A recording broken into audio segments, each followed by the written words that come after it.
did it, Jets. Rodgers finished the game, and you still suck. Welcome to the real winners and losers for NFL Week 1. I am your football host, @Brandon Perna. Yes, to promote my social media all the time, I have legally changed my name to @Brandon Perna. So if I get pulled over by a police officer like Tyreek Hill and they look at my driver's license, they're going to see @Brandon Perna, and then they're going to follow me on Instagram and Twitter. Marketing. Before I reveal the winners and losers, though, we have the return of the Blop 10 plays. It's my version of the top 10. Maybe they're good, maybe they're bad, but they're always Blop. Starting at 10, Daniel Jones getting Rip Van Ginkled. Since signing his $160 million extension, Dan Jones has thrown more pick sixes than passing TDs. Number 9, CJ Gardner-Johnson wore number 8 as a tribute to Kobe, the late NBA player, not the beef, and then whiffed on this tackling attempt. I don't think that's a proper tribute. And folks, if there's anyone that could really have used a Gardner, it's the field in Brazil, because that thing was a slip and slide. Blop 8, the Ravens still have their touchdown tweet up. I respect this, and I think the longer they keep it up, the better the chances are that the NFL forgets Isaiah Likely was out of bounds. Congrats to the Ravens on starting the season 1-0, according to their Twitter. Blop 7, CJ Stroud throwing from his knees. Jamarcus Russell has to be sick seeing this play because that man could throw it 60 yards from his knees. And now we know he just played in the wrong era. Blop 6, Caleb Williams' elusive rating is 35-year-old Russell Wilson. That sack was so long in the wrong direction that Caleb finished the first quarter with -14 yards. That was followed by the Bears blopping a kickoff, a muffed kick that bounces off your foot and shoots 20 yards to the kickoff team. That is why I invented the Blop 10. Blop 5, Russell Wilson wearing full pads despite being inactive. Put me in, coach! I literally can't because you're inactive, Russ, and I don't know why you put your pads on today. Either way, I'm ready to go, coach! Blop 4, Dolphins safety Jordan Poyer's soft cast on his thumb got stuck in Devin Duvernay's face mask. After the game, Miami police were saying, why isn't anybody complaining about that misuse of handcuffing? Blop 3, just when you thought that Tom Brady was the worst color commentator on Sunday, Chris Collinsworth steps out of a time machine from 2006 and says, backwards, fadeaway jumper, no look, whatever the heck that was, and complete that third down pass. That is redonkulous right there. This entire sentence was like Collinsworth using as many words as possible in a failed attempt to relate to the youth. Redonkulous right there. Blop 2, following a bad rookie year, Bryce Young's first throw is picked off. Bryce may be young, but this is the same old story. And Blop 1, yes, Tyreek Hill getting handcuffed right before the game, and then aptly doing a handcuff celebration after scoring the longest touchdown of his career. And oh, you forgot, there's a Blop 0, and this is Cam Newton on his live stream earlier in the week saying, Perna raid? Who the fuck is Perna? Who am I? I'm not sure even I can answer that question. But thank you for helping me look inward, Cam. Today's episode is sponsored by Game Time, my favorite ticketing app, which makes it easier for you to get seats at your favorite events in a moment's notice. Football season is here, baby, which means my butt won't be leaving this room until February. Don't be me. Get out into the real world and go see a game, a comedy show, or a concert. Green Day is playing at Coors Field this weekend. The first CD I ever owned was Dookie, and the first pro sports game I ever attended was a Rockies game at Coors Field. It's destiny. Now the Broncos' home opener is week 2 against the Steelers. That's their only home game in September, and I'd recommend using Game Time to find the best deals for seats possible, especially on the day of the game. For their super deals, noted with those little blue stars on last-minute tickets. There's a new feature called Game Time Picks that filters out the fluff to show you only incredible deals on great seats. You can toggle the all-in pricing feature so you can know the actual total due at checkout, and Game Time offers the lowest prices guaranteed. If you find cheaper seats in the same section and row for less money, they will credit you 110% of the difference. Take the guesswork out of buying event tickets with Game Time. Download the Game Time app, create an account, and use code GOODSPORTS for $20 off your first purchase. Terms apply. Again, create an account, redeem with my code GOODSPORTS for $20 off. Download Game Time today. What time is it? Game time.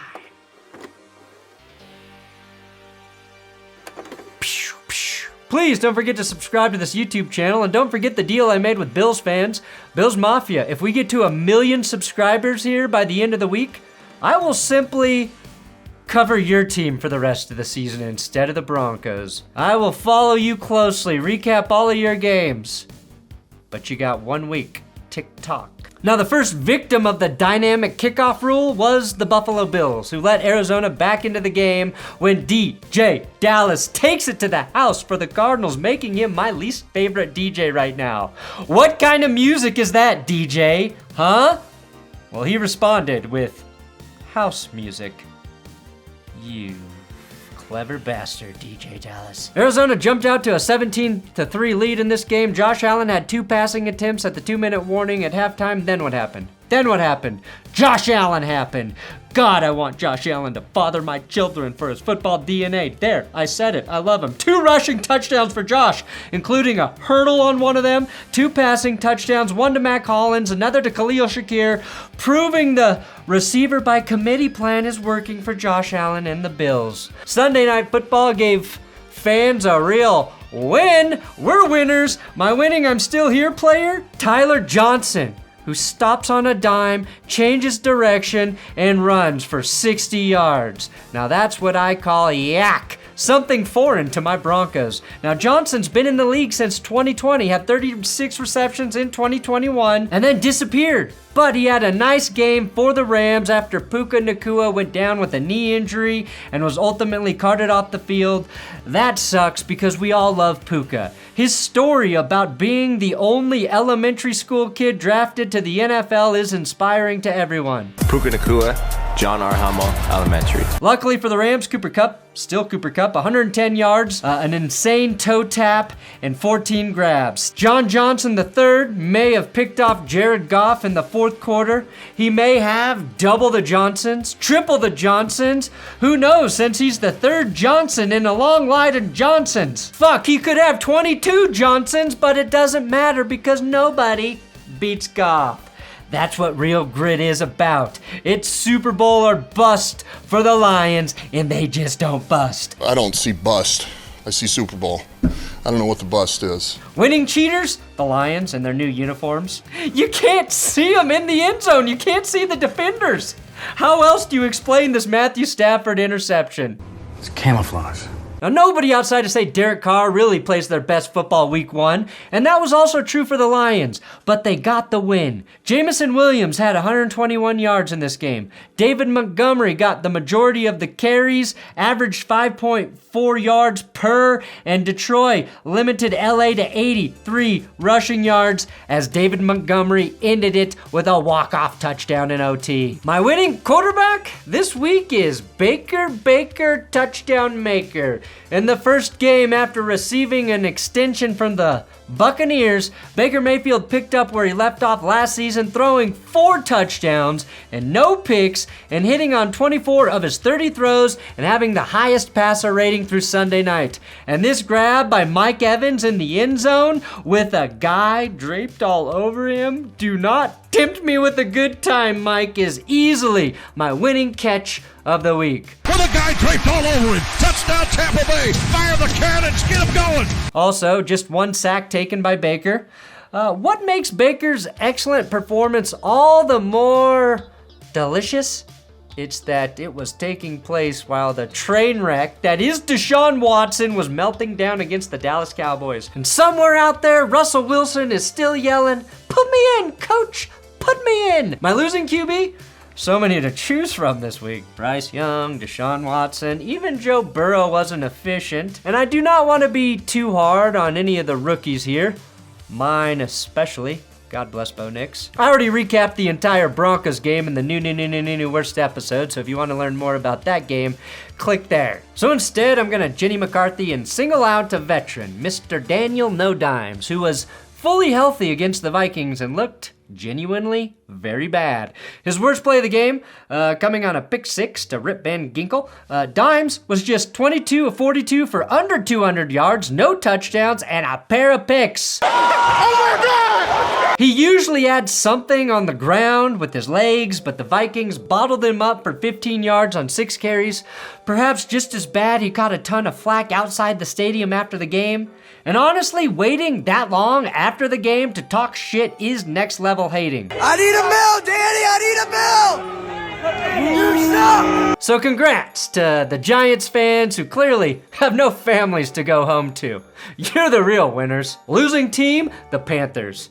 I can't understate how terrible Carolina looked, and I assumed they would be bad. It takes real skill to be even worse than we imagined. Conversely, Derek Carr played arguably his best game since 2016, just 200 passing yards, but 3 touchdowns, and the second highest passer rating at the conclusion of Sunday. He only had 4 incompletions, and he went balls deep on the first drive. Talk about a Carr that's got the need for Shaheed. Carr was so good, Rashee Rice tried to recklessly drive him after the game. Roasted. Bryce Young was also very bad, completing fewer than half of his passes and throwing 2 picks. If there's any game that's bad enough to get Dave Canales to relapse on porn, it's probably this one. Watching the Saints drop 47 on you is rough, but what has to sting is investing all that money in the offensive line to improve the run game for Bryce and then produce just 58 rushing yards. The Panthers are the one team that tried Ozempic and somehow got fatter. Winning surprise performance, Sam Darnold and the Vikings. I love Mina Kimes' nickname for Sam Darnold's stands, Sampathizers. Sure, the Stroud boys would kick the shit out of us, but we're a different kind of proud, us Sampathizers. It was easy to think that the air got let out of the balloon when J.J. McCarthy was lost for the season, but the Vikings signed Sam Darnold for a reason. He came out of the gates looking like one of the best QBs across the league week 1, going 12 for 12 to start the game. Darnold had only 5 incompletions in 24 attempts, crossing over 200 yards, throwing 2 TDs with 1 pick. Are those incredible numbers? No. Are those incredible numbers compared to the rest of the NFL this week? Yes. Are those incredible numbers for Sam Darnold? Also yes. Last season, I gave out the Kirk Cousins Award every week.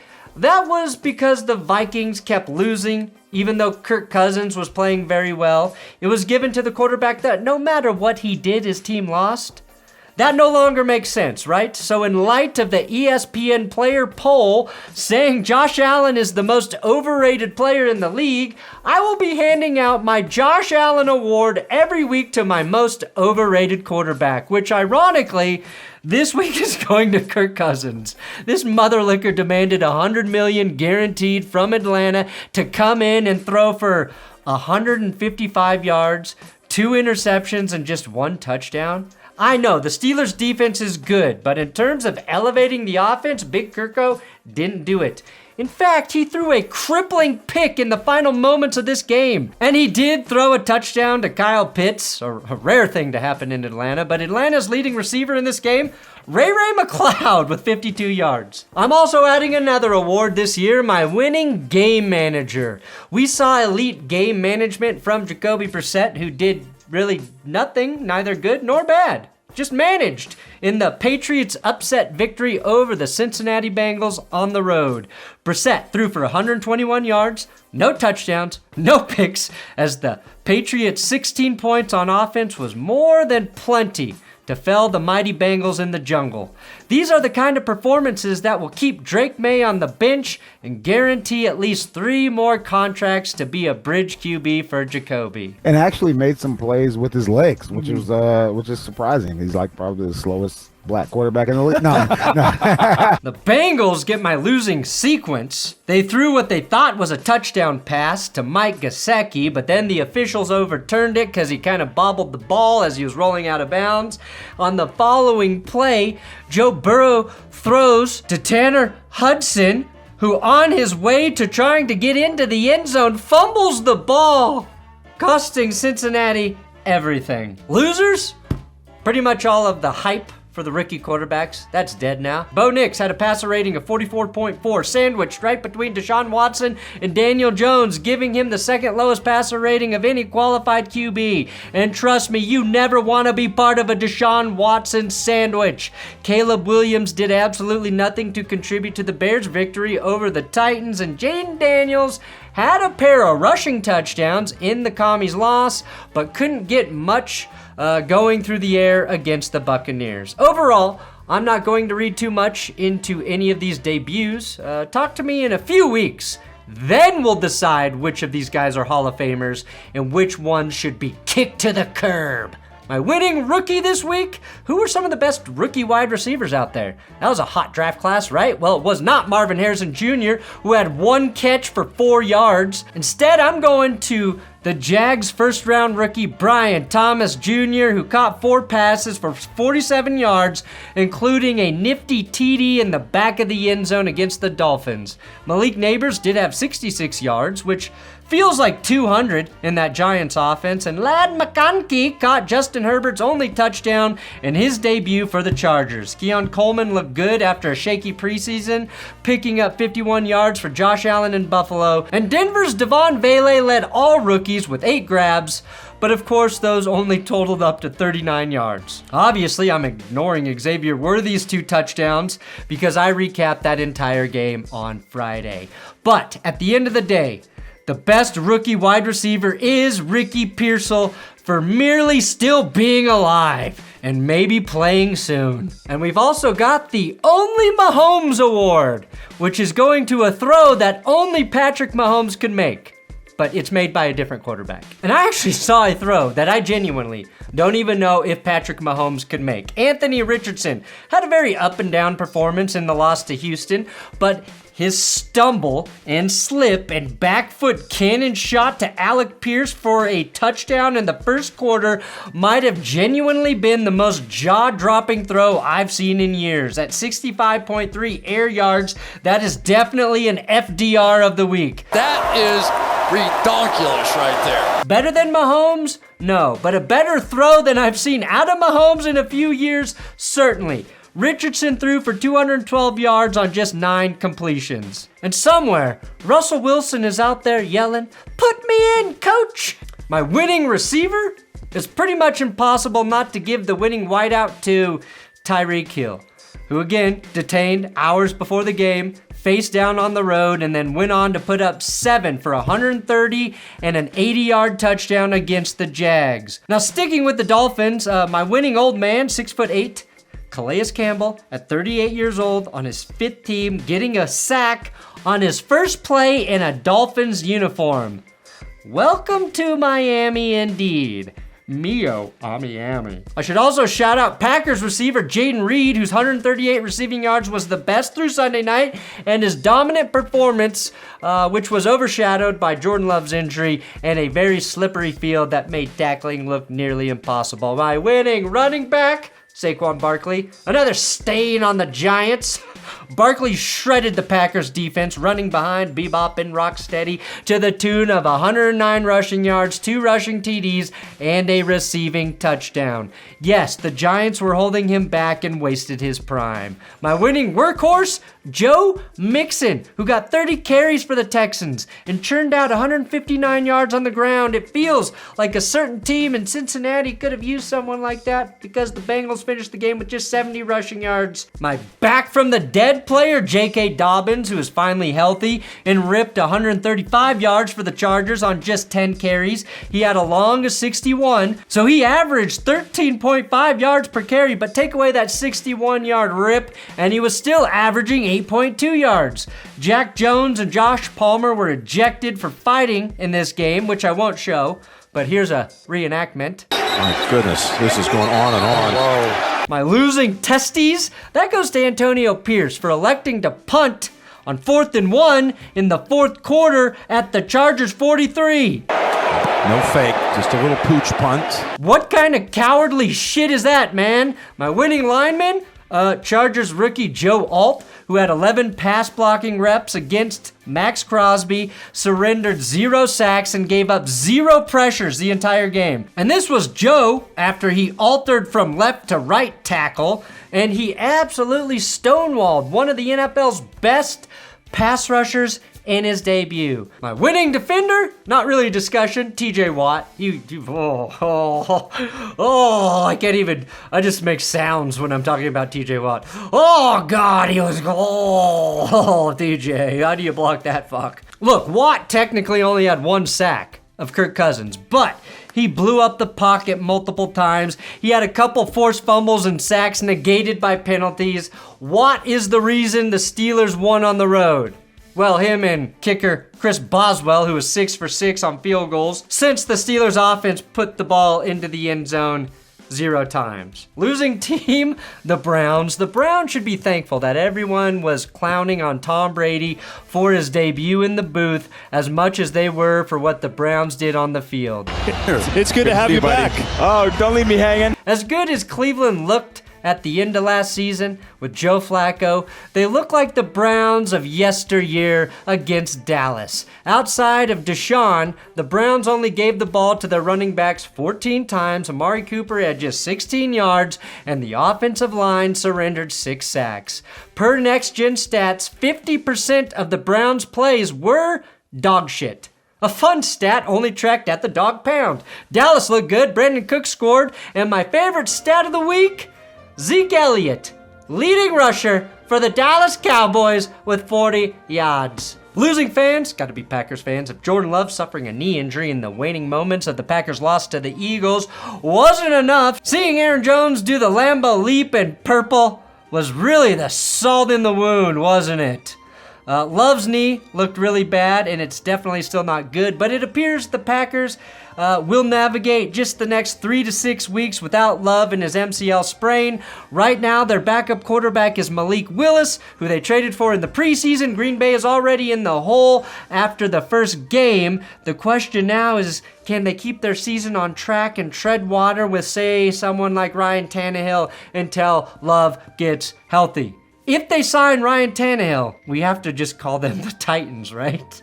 Ryan Tannehill and Malik Willis, come on guys. The other winning defense goes to the Bears. I mentioned the Steelers, but the Steelers and Bears became the first 2 teams to get wins with their offense scoring 0 touchdowns since 2006. But I think Chicago gets the edge because you almost never, ever see a defense and special teams get you a win after your team is trailing 17-0. I can't overstate how insane that was.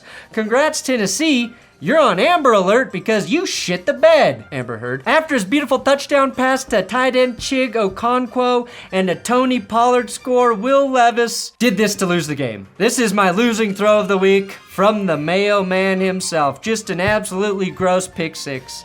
Division rival C.J. Stroud threw a completion from his knees, and Will Levis watched in horror from his knees, like he was in his first POV adult film.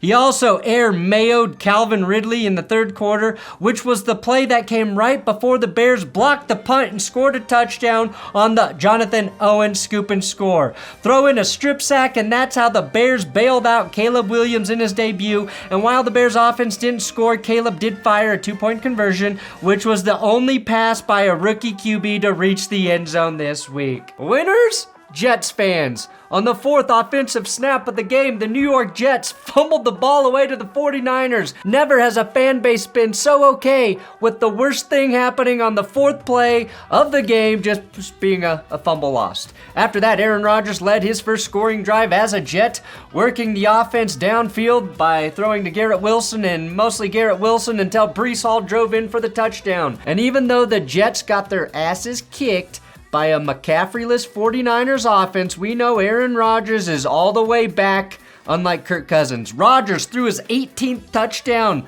on a free play to Allen Lazard, making up for an early drop. Losers? The Jets front office. The Jets had no pressure on Brock Purdy. Trent Williams literally allowed 0 pressures. I just wish they had a guy that they traded for who they could just pay to play. I wish they had that.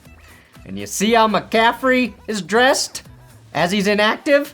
Russell Wilson, Thanks for watching That's Good Sports. Again, please subscribe here. Bills Mafia, 1 million subs by Sunday. And I say, fuck the Broncos. I cover your team all week. I want to cover Josh Allen. I want to cover a winner. My loyalty is for sale, Buffalo.